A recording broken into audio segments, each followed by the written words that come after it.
إن الحمد لله نحمده ونستعينه ونستغفره ونعوذ بالله من شرور أنفسنا ومن سيئات أعمالنا من يهده الله فلا مضل له ومن يضلل فلا هادي له وأشهد أن لا إله إلا الله وأشهد أن محمدا عبده ورسوله أرسله بالحق بشيرا ونذيرا أما بعد فإن خير الحديث كتاب الله وخير الهدي هدي محمد صلى الله عليه وسلم فإن خير الأمور عبازمها وشر الأمور محدثاتها وكل محدثة بدعة وكل بدعة ضلالة وكل ضلالة في النار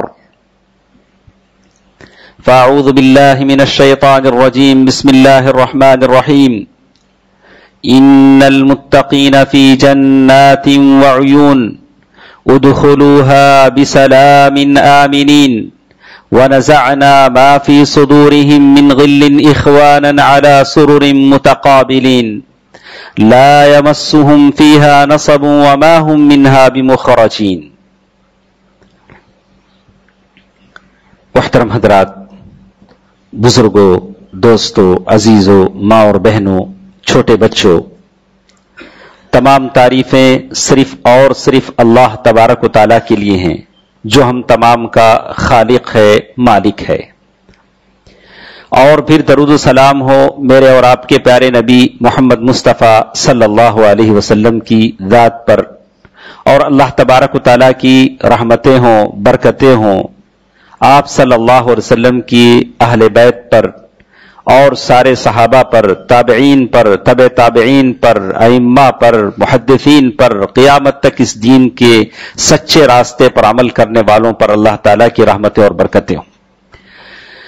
دوستو، عزیزوں، ماں اور بہنوں، آج کے اس جمعے کے خطبے میں کچھ باتیں اس موضوع کے تعلق سے ہیں کہ اللہ تبارک و تعالیٰ کا قرآن مجید میں بالکل اعلان ہے، لَقَدْ خَلَقْنَا الْإِنسَانَ فِي كَبَدٍ. ہم نے انسان کو بالکل، کوئی بھی انسان ایسا نہیں ہے جس کے دل میں، جس کے مال میں، جس کو کسی طرح کی کوئی الجھن نہ ہو، پریشانی نہ ہو، دکھ نہ ہو، غم نہ ہو. جتنے ہم یہاں بیٹھے ہیں، جتنی ہماری آواز سنیں گے، ہم میں سے کوئی ایسا دعویٰ نہیں کر سکتا کہ مجھے کسی طرح کی کوئی پریشانی نہیں ہے. نہ جسم میں، نہ جان میں، نہ مال میں. ہر ایک کو کچھ مشکلات، خدشات، غم، پریشانیاں اس سے وہ دو چار ہے، پریشانیوں کا شکار ہے. اسی لیے میں نے اس آیت کی تلاوت کی جس میں اللہ تبارک و تعالیٰ نے کہا کہ جب مومن لوگ جنت میں جائیں گے تو کہا جائے گا ادخلوہا، اس جنت میں داخل ہو جاؤ امن کے ساتھ. اور ایسی جنت ہے جہاں کسی طرح کا تمہیں دکھ، رنج، غم نہیں پہنچے گا، کوئی پریشانی نہیں ہوگی، کسی طرح کی مصیبت کا آپ لوگ شکار نہیں ہوں گے. جیسے اللہ تعالیٰ نے قرآن مجید کی دوسرے آیتوں میں کہا لا يسمعون فيها لغوا ولا تأثیما، کسی طرح کی کوئی لغو بات جنت میں نہیں ہوگی، نہ تو کوئی کسی گناہ کی بات وہ سنیں گے، کسی طرح کی کوئی پریشانی نہیں ہوگی. اسی لیے امام احمد بن حنبل رحمہ اللہ نے فرمایا کہ انسان کو سکھ اور چین اس وقت ملتا ہے جب انسان کا پہلا قدم جنت میں پڑتا ہے. تب تک کے لیے انسان کے لیے پریشانیاں ہیں، الجھنیں ہیں، خدشات ہیں، بہت سارے خوفناک. اب کچھ پریشانیاں وہ ہوتی ہیں، کچھ غلطیاں ایسی ہوتی ہیں جو ماضی میں گزر چکی ہیں، جو پہلے گزر چکی ہیں. اس کو عربی میں کہا گیا حزن، ان باتوں کو لے کر وہ غمگین ہیں. اور کچھ پریشانیاں ایسی ہیں جو آگے مستقبل میں آنے والے زمانے میں آدمی شکار ہوتا ہے، اسے عربی میں کہا گیا ہم، پریشانیاں، ہموم. بہت ساری ایسی چیزیں جو مستقبل میں آنے والی ہیں، بہت سارے پریشانیاں ایسی ہیں جو گزرنے والی ہیں. یعنی غم اور ہم جو گزر رہا ہے، یعنی تین چیزوں کا قرآن نے ذکر کیا، حزن، ہم، غم.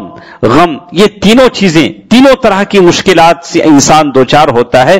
کبھی کبھی انسان ان مشکلات سے کیسے نبرد آزما ہو سوچتا ہے. تو پہلی بات یہ مسلمہ حقیقت ہے کہ اللہ تبارک و تعالیٰ نے کہہ دیا کہ دنیا، جس کے بارے میں اللہ کے نبی صلی اللہ علیہ وسلم نے فرمایا کہ ایک جنازہ جا رہا تھا، اللہ کے نبی صلی اللہ علیہ وسلم نے فرمایا مستریح و مستراح.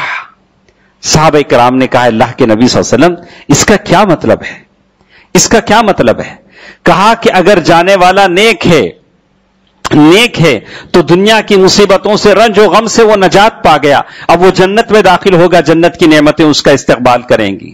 اگر جانے والا برا ہے، مستراح من، دنیا کی ساری چیزیں اس سے نجات پا گئی، بچ گئیں.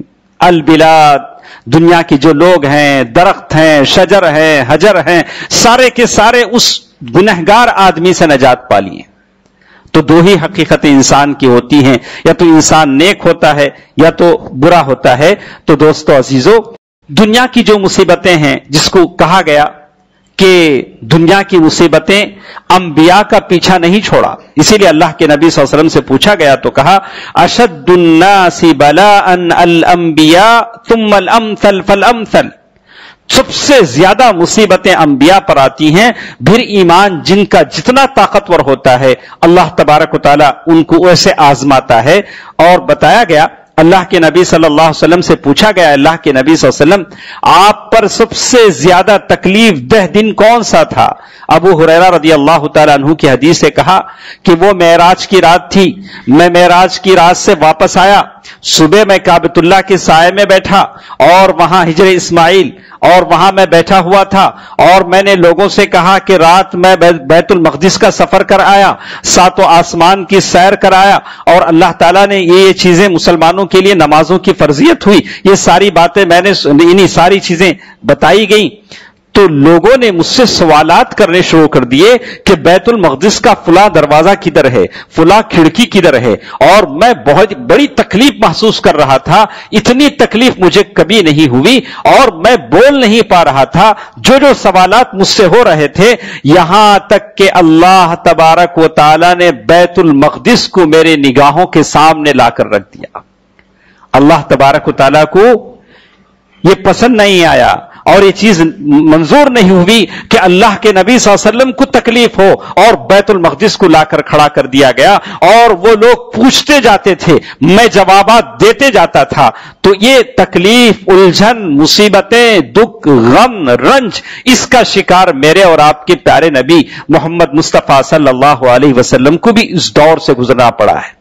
آج آپ کو تکلیف آتی ہے، آپ کو مصیبتیں آتی ہیں، تو اللہ کے نبی صلی اللہ علیہ وسلم کی مصیبتوں کو یاد کیجئے.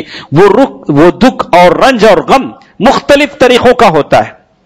ہر ایک کے دل میں رنج ہے، ہر ایک کے دل میں غم ہے، ہر ایک غم و الم کا شکار ہے، لیکن الگ الگ نوعیت کے ساتھ. ابن قیم رحمہ اللہ فرماتے ہیں انسان کے دل دو طرح کے ہوتے ہیں.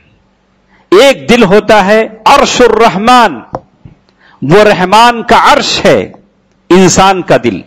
وہ کیا کہتے ہیں؟ کہتے ہیں فیہ نور، اس دل میں اللہ تعالیٰ کا نور ہوتا ہے، زندگی ہوتی ہے، خوشی ہوتی ہے، ایک طرح کی اس کے پاس وہ سرور ہوتا ہے. اور ایک دل ہوتا ہے قلب الشیطان، عرش الشیطان، وہ شیطان کا عرش ہے، بڑا تنگ دل، اور اس دل میں تاریکیاں اور لوگوں کو نقصان پہنچانے کے منصوبے، اور اس دل میں ایک طرح کا رنج، غم، ہموم کا شکار، بہت ساری چیزوں کا وہ شکار ہوتا ہے. اور یہ شیطان کا عرش ہے. آدمی کو اپنے دل کو ٹٹولنا چاہیے کہ میرا دل کیا ہے، میرے دل میں خوشیاں بستی ہیں، لوگوں کے لیے خیر اور فلاح بستا ہے، لوگوں کے لیے میں کیا فائدہ کر سکوں، اس طرح کے خیالات بستے ہیں. الگ الگ حیثیتیں الگ الگ ہوتی ہیں.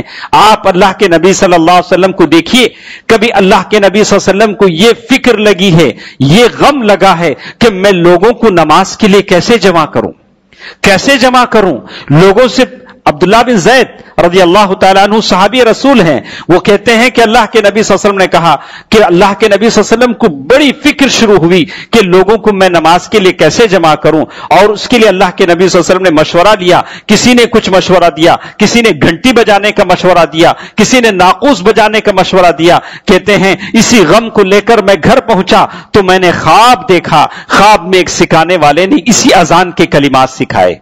غم الگ الگ ہوتے ہیں، کسی کو دنیا کا غم ہے، کسی کو مال کا غم ہے، کسی کو اللہ کے دین کے پھیلانے کا غم ہے، کسی کو دعوت دین کا غم ہے۔ اب یہ اور بات ہے کہ آدمی اپنے اپنے حساب سے کیا لیتا ہے، اپنے اپنے حساب سے کیسے اس کے دل کو بساتا ہے، کیسے اس کے دل میں وہ کیسے غم لے کر جاتا ہے۔ تو دوستو عزیزو، ماں اور بہنوں، پہلی بات جو ہم نے کہی کہ انسان، کوئی بھی انسان، اس کا دل غم سے خالی نہیں ہے، اس کے دل میں خدشات ہوتے ہیں، اور اس کے دل میں بہت سارے رنج و الم ہوتے ہیں، غم ہوتے ہیں۔ بہت سارے ایسے لوگ جن کے بچے چھوٹے ہیں، کوئی خاندان میں دیکھنے والا نہیں ہے، وہ غم کرتا ہے کہ میرے بعد میرے بچوں کا کیا ہوگا، میرے بعد میرے بچوں کا غم کیا ہوگا۔ یہ بھی ایک غم ہے۔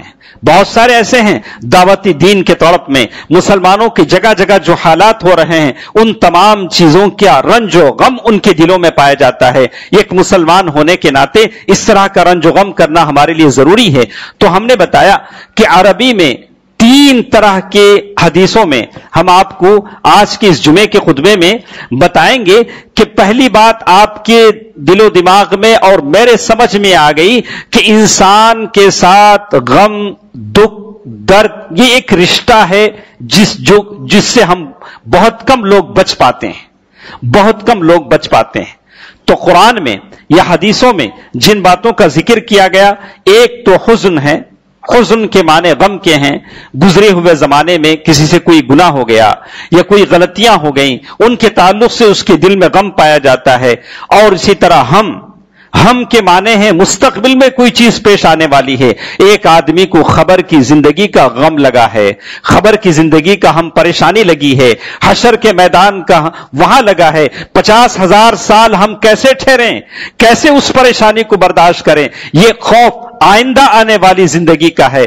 اور اسی طرح یہ ایک چیز ہے غم کے معنی ہے واقع، حقیقت حال سے آدمی جو گزرتا ہے وہ چیزیں اس کے لیے پیش آتی ہیں۔ اسی لیے آپ دیکھیں گے کہ اللہ تبارک و تعالیٰ نے قرآن مجید میں کہا، آپ کے دل میں کسی طرح کا بھی غم ہو، رنج ہو، کسی طرح کا دکھ ہو، آپ ایک چیز کو اپنے دل میں بسا لیجئے، کوئی غم آپ کے دل میں باقی نہیں رہے گا۔ وہ کیا چیز ہے؟ کہا کہ بس وہ معمولی چیز ہے، وہ اللہ کا ذکر ہے۔ الذین آمنوا وتطمئن قلوبهم بذکر اللہ، الا بذکر اللہ تطمئن القلوب۔ اپنے دل کو اللہ کے ذکر سے بسا لیجئے، سارے رنج و غم دور ہو جائیں گے، ساری پریشانیاں دور ہو جائیں گی۔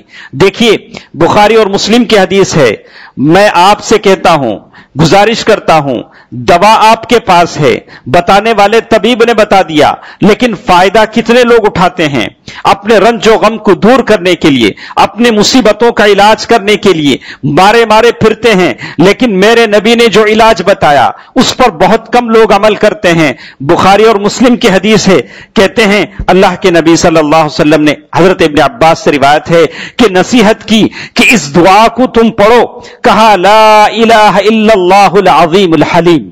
دعا دیکھی کیسی پیاری دعا اللہ کے نبی صلی اللہ علیہ وسلم نے بتلایا، لا الہ الا اللہ العظیم الحلیم، لا الہ الا اللہ رب العرش العظیم، لا الہ الا اللہ رب السماوات ورب العرش الکریم۔ 3 جملوں میں پوری دعا ہے۔ اور یہ پہلی چیز ہے جو اللہ کے نبی صلی اللہ علیہ وسلم بتایا کہ اگر تم اس دعا کو یاد کرو، اس دعا کے مقتضا کو سمجھو، اس دعا کے معنی کو سمجھو، مطلب کو سمجھو اور اپنی مصیبتوں میں پڑھو، قسم خدا کی اللہ اللہ کوئی غم تمہارے دل میں بس نہیں پائے گا، رنج، غم، دکھ، کسی طرح کا دکھ اور پریشانی لاحق نہ ہوگی۔ شرط ہے کہ اس دعا کو پڑھو، لا الہ الا اللہ العظیم الحلیم، لا الہ الا اللہ رب العرش العظیم، لا الہ الا اللہ رب السماوات ورب العرش الکریم۔